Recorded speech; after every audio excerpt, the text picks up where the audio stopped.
তো চলে আসলাম রসমালাই রেসিপি নিয়ে। কে কে রসমালাই পছন্দ করেন কমেন্ট করে জানাবেন, তাদেরকে পাঠিয়ে দেওয়া হবে। তো ফার্স্টে আমি একটা আগে দুধ গরম করতে দেব, চিনি দিয়ে দুধ গরম করতে দিয়ে চলেন শুরু করা যাক কীভাবে রসমালাই প্রসেসিং করবো। হ্যালো এভরিওয়ান, আসসালামু আলাইকুম, ইটস মি।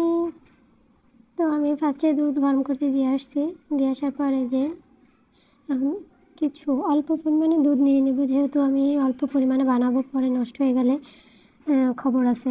তাই এর জন্য অনেক দিন পর বানাতে বসছি, এর জন্য আমি সামান্য আকারে বানাবো।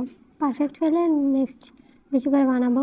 তো দুধ নেওয়ার পরে আমি যে সামান্য পরিমাণে একটু কর্নফ্লাওয়ার বলতেছি, কী জানি বেকিং পাউডার নিলাম। হ্যাঁ, বেকিং পাউডার নেওয়ার পরে যে ভালো করে আমি দুধের সাথে বেকিং পাউডারটা মিক্স করে নেব। নেওয়ার পরে যে পাশে আবার একটা বাটিতে আমি ডিম ভেঙে রেখেছি, তো আমি সামান্য পরিমাণে ডিম দিয়ে দুধের সাথে মিক্সড করে নেব।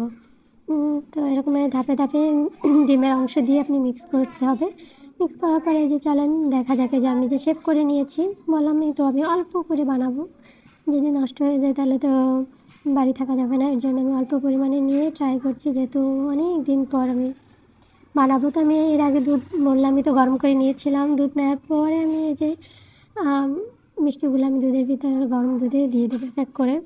দেওয়ার পরে আমি 5 থেকে 6 মিনিট এটা ভালো করে আমি জাল দিয়ে নেব। নেওয়ার পরে যে আস্তে আস্তে আমার মিষ্টিগুলো দেখেন একটু ফুলে উঠেছে। তো আমার মিষ্টিগুলো অলরেডি হয়ে গেছে। এখন এই যে পরিবেশন করে দেখাচ্ছি কতটা পারফেক্ট হয়েছে আর কতটা মজা হয়েছে। তো কে কে খেতে চান কমেন্ট করে জানাবেন, সবাইয়ের জন্য পাঠিয়ে দেবো। তো আজকে এই পর্যন্ত, ভালো থাকবেন সবাই, আল্লাহ হাফেজ।